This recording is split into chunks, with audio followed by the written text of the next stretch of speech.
Hello, I'm Lisa Rivers and I'm an author with Green Cat Books. I've written 3 books to date, 1 poetry book and 2 novels. The first one was a poetry book in 2014, Why I Have So Many Cats, and it basically was little ditties, little rhyming poems about all the cats that have owned me over the last 20 plus years. Some sad, some happy, some downright ridiculous. Next is my first novel, which came out in 2017, at the same time that Green Cat Books was launched, Winding Down, which is about a 40-something woman stuck in a loveless marriage, desperately trying to find a way to get out of it. And the last novel I wrote was in 2018, Searching. Now this is a kind of sequel to Winding Down.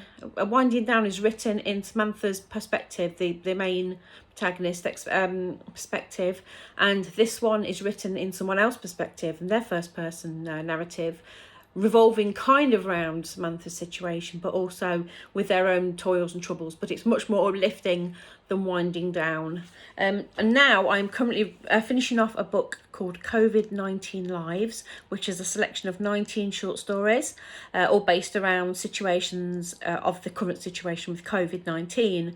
It's not all doom and gloom. It's not all, oh, we've died and blah, blah, blah. It's not all about that. There are some uplifting stories and there are some fun stories and there are some sad stories. But hopefully you will enjoy it all. It was written during NaNoWriMo, which stands for National Novel Writing Month. And I pledged to write these 19 stories during November, and it's going to be published next month. So I'm going to read you one of the short stories from that called Glitter. Now, my brain doesn't work with my mouth very well. I don't talk out loud, reading out loud very well. So just bear with me. I will do my very best. Okay, so did we all have a good time at home, children? I enthusiastically asked the class of 31 children that, truth be told, I'd missed for the last couple of months. Yay, they all replied enthusiastically. But surely you're glad to be back, I beamed. Funnily enough, not every child responded quite as enthusiastically this time. Bet you've all missed your friends and being able to play out. Yay, they shouted happily, a few standing up to hug their friends. Now, children, you know you're not allowed to hug each other. Do you remember what you were told in assembly? Assembly was now in small batches of children who sat apart. The 2-metre rule seemed to be out of the window right now, though. Mutterings and moans of the youngsters echoed my own, although at least I was able to understand the gravity of the situation. How on earth were you meant to explain to 5-year-olds that being too close could kill someone? Oh, watch out, don't forget that kids can't be left unattended when you're having such thoughts, I thought as I turned my attention back to the rowdy bunch. Okay, settle down, I shouted, hoping to claw back to some kind of control. I'd been advised to discuss with each individual child what their parents had taught them during their homeschooling experience of the last few months. Clearly this was decided by a suit who had no idea about children of this age. Instead, I chose for them to draw a picture of them spending time with their families, focusing on the positives of this wretched situation. That way I could chat to them about their pictures, was the way I thought about it. The art and craft activities were handed out to each table, courtesy of the teacher's pets, rather the art monitors, as I was to call them. This week it was the turn of Ella, Grace and Cerise. Sorry, I just need a drink. The latter had chosen from an early age to dislike the colour pink with a passion, much to her mother's dismay. Whether said mother had chosen to smother her in pink as a baby, as the name implied, I was unsure. But she'd been known to screech when given anything pink to wear, eat, drink or hold. Apart from that, I quite liked her. She was quite forthright but caring at the same time, and would embrace the important role of art monitor. Grace was a glitter girl. Everything she wanted had to be glitter. Glitter shoes, socks, headbands, and yes, pink mainly. Luckily, she didn't sit too near Cerise, and I had them dispatched at opposite ends of the classroom. Ella was a glue fiend. She'd smother her hands in it if not properly supervised, peeling it off when dry like sunburnt skin. She sat near my desk so I could keep an eye on her. Art supplies were dispensed and everyone was quiet for a few minutes. Ethan started mooching a few minutes into the activity though.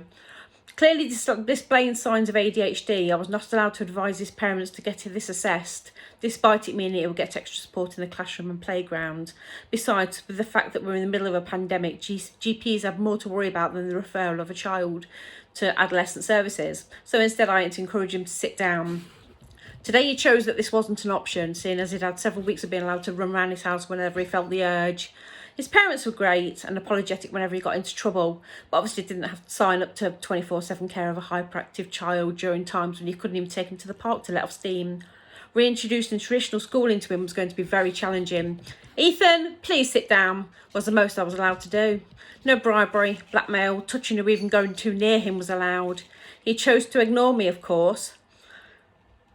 I managed to direct his attention to the small box of toy cars at the end of the classroom and headed back to the other 30 children. Ella already had glue on her hands, so I sent her to the sink to wash them. She stood by the basin, twirling in circles. "Miss," a little voice piped up.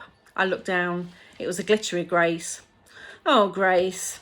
I escorted her over to the bathroom, narrowly avoiding Ella's glued-up hands, partly peeled.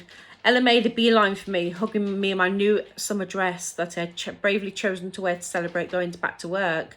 Now covered in glitter and glue, all three of us washed our hands while singing that bloody annoying song that had been on TV for what seemed like a lifetime. Grace had glitter everywhere. Her hair, her mouth, her ears. I managed to persuade her to open her mouth and all seemed to be clear in there for now. Paper towels wiped off a little more and we were all ventured back to the rest of the class. I took matters into my own hands and collected all of the remaining glitter that I could find and hid it in the art cupboard on the top shelf where Grace couldn't reach it. I encouraged all the children to put their masterpieces safely to dry somewhere and then asked them to clean their tables. More paper towels seemed to do the trick for most of the mess. I chose to ignore the floors. Not my job, I laughed to myself.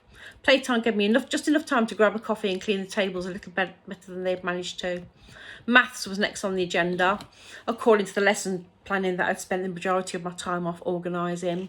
Today I hope to teach them to count to 40 with the hope of eliminating any stupid rhyming for washing their hands, otherwise it's going to be a very long and slow term.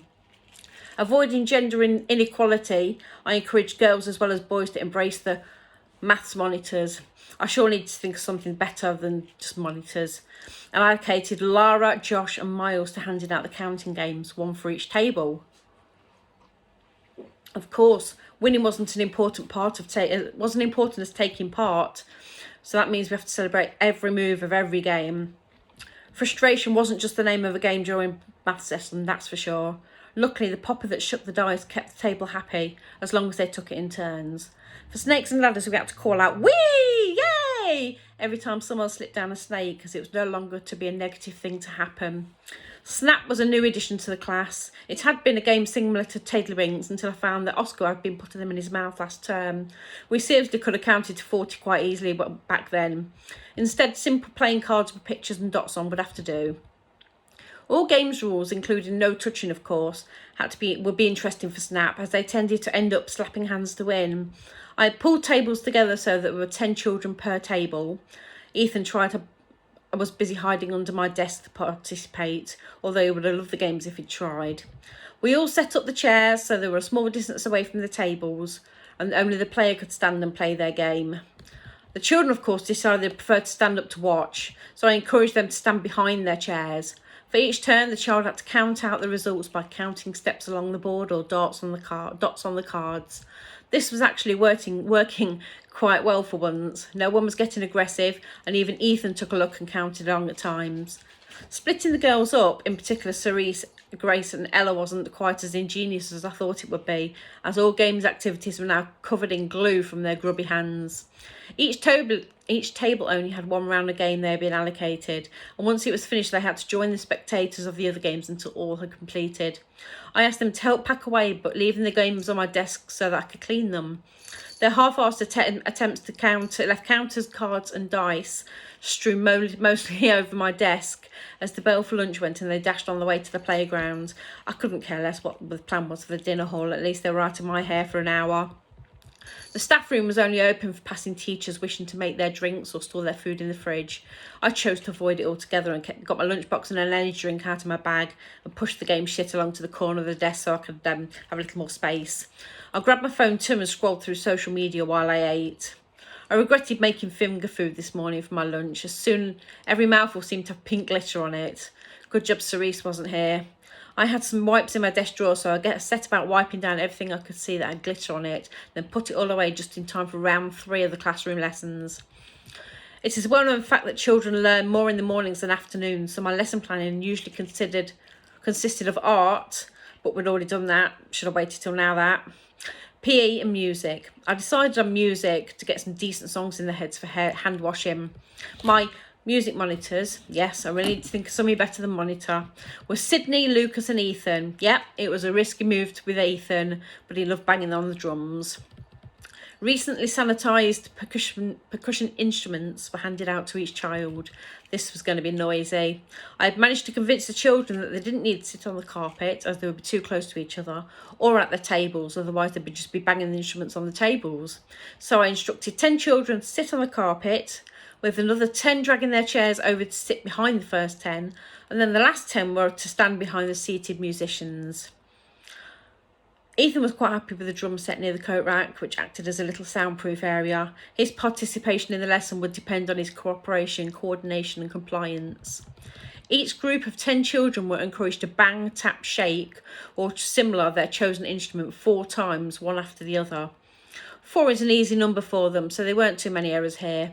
After everyone had completed, I repeated the activity, but this time the children had to count along with the musician. For the third round, I got them to count through each row equaling 40. Genius. I just needed to find a new song that they could learn to replace the current one.